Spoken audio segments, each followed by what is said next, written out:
Malungkot na balita naman ang bumungad sa mundo ng chess matapos ang pagpanaw ng Pinoy chess champion na si Sander Severino sa edad na 40. Narito ang report ni Matchpoint Mili Borja.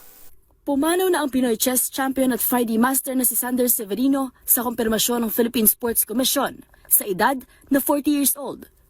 Kinilala si Severino bilang isa sa pinakamahusay na manlalaro ng chess sa Pilipinas at isang pinagbumulan ng pambansang karangalan sa internasyonal na entablado. Na-diagnose si Severino ng amyotrophic lateral sclerosis sa edad na 8 taon, ngunit hindi ito naging hadlang upang magtagumpay siya sa larangan ng chess.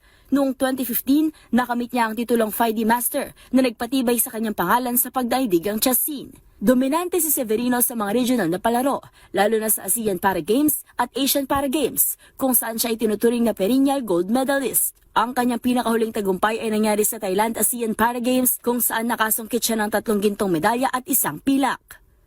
At yun ang mga latest updates sa mundo ng sports. Para sa MBC TV Network News, ito si Mili Borja ng DZRH TV, una sa Pilipinas, una sa Pilipino.